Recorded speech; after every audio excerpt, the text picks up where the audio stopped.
अस्सलाम वालेकुम रहमतुल्लाहि व बरकातुहू। उलमा इकराम, भाई बुजुर्गो, दोस्तों, मैं सैयद मुजाहिद वॉइस ऑफ राइट्स का प्रेसिडेंट बात कर रहा हूं। और शहर में कुछ बातें ऐसी हो गई एक दिन पहले से कि मुजाहिद ने किसी मिनिस्टर का बैनर काट दिया। तो मेरा मकसद किसी मिनिस्टर का हो या किसी एमएलए का हो, किसी काउंसलर का हो, बैनर निकालना मेरा मकसद नहीं था। मेरा मकसद सिर्फ ये था कि मेरी बिल्डिंग के ऊपर मेरा बैनर आता तो जानबूझकर उन्होंने उनका बैनर लाके लगाए, तो इसीलिए निकाल कर मेरा बैनर डालना पड़ा। और दूसरी इसकी कोई वजह नहीं है। और हर जगह बैठे बैठे हर जगह यही बातें हो रही कि भाई एक एमएलए और एक मिनिस्टर की बैनर काट के मुजाहिद ने बैनर डाला है, वाकई ये लड़का है। नहीं, ऐसी कोई बात नहीं है। हमको किसी को ललकारने के लिए वो बैनर नहीं निकाला। वो बिल्डिंग मेरी थी तो मैंने उनको बोला कि निकालने के लिए, उन्होंने निकाल लिए। और जमीर भाई, मैं आपसे सबसे पहले मैं माफी चाहता हूं कि मैं आपने मना किए थे मुझे कोई वीडियो नहीं निकालना आज के बाद बोल के। मैं आपकी बात सुनकर मैं खामोश रह गया था, लेकिन आज ये मेरी मजबूरी है कि मैं फिर से आज ये वीडियो दे रहा हूं। अगरचे आपको बुरा लगे तो मैं माफी चाहता हूं। और मैं किस लिए वीडियो निकाला हूं आप खुद ये सुन लीजिए, आपको पता चल जाएगा। एक दिन पहले जानबूझकर लेकर आके पूरे शहर में तो इनके बैनर्स भरे हुए, हमको कोई एतराज नहीं। अगरचे हमारा कहीं बैनर पड़ गया तो उसको काट के फाड़ के निकाल देते हैं लोग, ठीक है, अल्हम्दुलिल्लाह। और मेरी खुद की बिल्डिंग के ऊपर जानबूझकर लेकर आके इनका बैनर लगाया है। तो मैं इस चीज को भी अगर मैं खामोशी बैठूं तो ये मेरी बुजदिली होगी। आपको मैंने पहले ही बोला है, मैं एक दिन की जिंदगी जीऊंगा, शेर की जीऊंगा, बुजदिली की जिंदगी नहीं जीऊंगा। अगरचे मैं आज ये खामोश बैठता तो मैं ये चाहता हूं कि मेरे से ना हो, इसीलिए मैं लोगों के बीच में ला लिया ये चीज। मैं इसको खामोश नहीं रखा, क्योंकि मुझे 2 दिन से बहुत सारे फोन आ रहे हैं कि भाई मुजाहिद तूने बहुत अच्छा काम किया, तेरी जगह पे तेरा हक लड़ के लिया, तू वाकई मर्द है। मैं मर्दानगी दिखाने के लिए नहीं लिया हूं वो जगह मेरी खुद की थी और मेरी खुद की बिल्डिंग के ऊपर इन्होंने ला के गलत किया।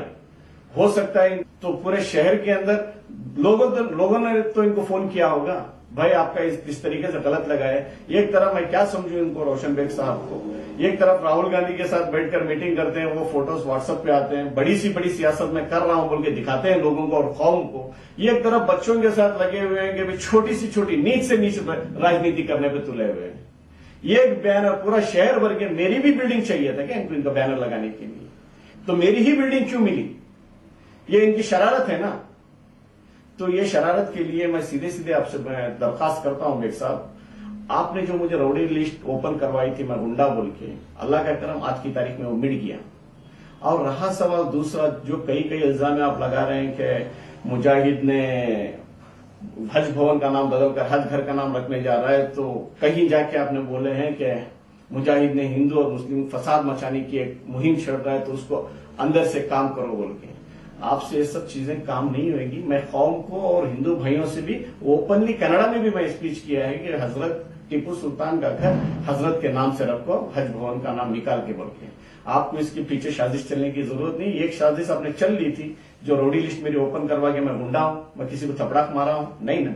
तो उसके बावजूद आपने वो नाकाम, आपकी ये नाकामी हो गई। आज मेरे पास लेटर है कि मैं गुंडा नहीं हूं और मैं क्लीन चिट हूं बोल के गवर्नमेंट से मुझे लेटर मिल गया।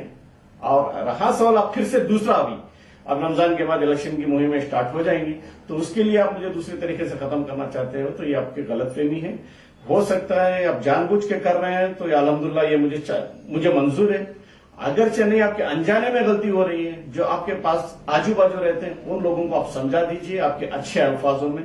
आप इस बात को किस तरीके से लेते हैं वो आपके ऊपर छोड़ता हूं। या एक भाईचारे में लेते हो तो अल्हम्दुलिल्लाह, या एक चैलेंज के तौर पे लेते हो, इसके लिए भी अल्हम्दुलिल्लाह। लेकिन मैंने हर बार कौम का सोचकर और जमीर भाई की बात सुनकर मैं अपने आप को मैं खामोश रखा। इसकी दूसरी कोई वजह नहीं है। डर से खौफ से मुजाहिद कभी जिंदगी में जिया नहीं है, और ऊपर वाले ने मेरा माँ बाप के भी दिल में दिया कि इसका नाम मुजाहिद ही रखना है, मैं मुजाहिद हूं। मैं दूर दूर तक आपके करीब नहीं आता और ना आपके वार्ड के अंदर नहीं जानता। मैं मेरी खिदमत कहीं भी दूसरे एरिया में मैं मेरी खिदमत अंजाम देता हूं और लोगों को मेरे से जो हो सकता है मैं मदद करता हूं। लेकिन आप लोग, मैं कहीं भी रहूं, मेरे पीछे आप इस तरीके की साजिशें रचते हो। क्या आपको पता नहीं है कि भी मेरी बिल्डिंग के ऊपर एक बैनर डालना यह गलत है? क्या मैं आपके घर के सामने लाके बैनर डालूं आज? आपको अच्छा लगता है? ये आपकी तौहीन नहीं होगी ना। और इससे ज्यादा मैं क्या कर सकता हूं? कल मुझे बीजेपी लीडर वालों ने भी बोले वाकई गंडू कैसा मार दे इन्होंने नींद मार दे। मैं अगर से आज उनकी बात में सुन के कहीं जाके उधर किसी फोटो लेके आ गया तो इलेक्शन में उठा के डाल दो कि बीजेपी का एजेंट बन गया। मुझे किसी की शाबाशी की और किसी की पीठ थपथपाई की जरूरत नहीं है। आपने जो गलत काम किया था, जो मेरी खुद की बिल्डिंग के ऊपर बैनर डालकर, और मैं वो गलत का जवाब आपके सामने दे दिया है। और आप आज मेरी इज्जत नहीं जा रही है शहर के अंदर। लोगों ने चौक के अंदर बहुत सारी बातें कर रहे हैं, लेकिन मैं उन लोगों से भी दरखास्त करता हूं, भाई आप ऐसी लूज टॉकिंग बंद कर दो। मैंने किसी का बैनर नहीं उतारा। मेरी बिल्डिंग के ऊपर एक अजनबी का समझकर बैनर आया, मैं उसको हटाने की कोशिश किया और हटा दिया और मेरा बैनर आ गया। दूसरा इसको हवा देकर लूज टॉकिंग कर एक दूसरे को लड़ाना करना, यह काम बंद कर दो। क्योंकि इस बातों से कहीं ना कहीं किसी ना किसी को तकलीफ होगी और नुकसान भी होगा, जैसे रुद्रेश का हुआ। ऐसा मैं नहीं चाहता, लेकिन और इसको मेरी कमजोरी भी ना समझो कि मैं इस तरीके की बात कर रहा हूं बोल के, क्योंकि मैं हर तरीके से तैयार हूं कि मैं मेरा हक लड़के लेने के लिए, किसी दूसरे का नहीं, मेरा खुद हक के लिए मैं लड़ सकता हूं, क्योंकि मैं हिंदुस्तान आजाद शहर के अंदर जिंदगी गुजार रहा हूं। मेहरबानी करके आइंदा अगर ऐसे हरकतें, छोटी से छोटी हरकतें आप करने की कोशिश करोगे, मैं इसके बदले में बड़ी से बड़ी हरकतें करूंगा जो कानून को जरूरत है। आपकी जो आपके खिलाफ हैं वो कानून को जरूरत है, मैं उन चीजों को मैं कानून तक पहुंचा दूंगा। ये मेरी आपके पास सीधी बात है। और मैं आपको ब्लैकमेल कर रहा हूं, आपको ये कर रहा हूं, ऐसे कुछ भी नहीं है। आपने खुद देखा होगा 6 महीने से मैं अपनी जबान में बंद रखा था। जमीर भाई ने बोला था मुझे आज के बाद कोई एक वीडियो तो रिलीज नहीं करेगा। मैं उनके पास वादा किया था, ठीक है सर नहीं करूंगा, लेकिन आज मेरी मजबूरी है जमीर भाई, मैं इसीलिए काम किया हूं, क्योंकि मैं खामोश बैठता ताकि हर एक को पता चले कि वे इनकी कितनी नीच हरकत मेरे साथ किए हैं। कल बोल के कहीं भी डालो, पूरा शहर इनका, बहुत बड़े लीडर हैं, ये है वो है, प्रूफ भी देते हैं कि मैं राहुल गांधी से मिला, मनमोहन सिंह से मिला, सोनिया गांधी से मिला। इधर देखेंगे तो मुजाहिद के बैनर काट रहे हैं, मुजाहिद से इनको टेंशन है।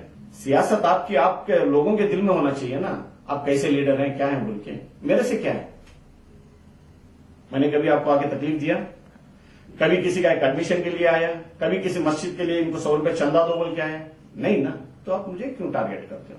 तो आप मुझे टारगेट करोगे, इंशाल्लाह मैं भी आपको टारगेट ही करके चलूंगा, क्योंकि आप मैं हर बार यही बोल रहा हूं कि मैं सियासत लड़ूंगा। इस बार का इलेक्शन 2018 का भी मैं कॉन्टेस्ट करूंगा, भले वो कोई भी पार्टी से हो।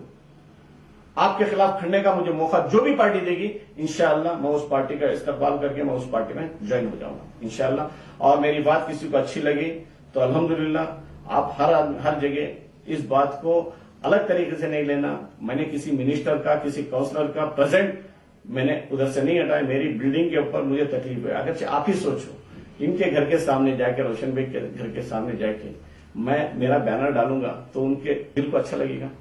तो यही काम इन्होंने किया, क्योंकि मैं रोजगार नहीं हूं, मेरे सीने में क्या दिल नहीं है, मुझे भी तकलीफ हुई।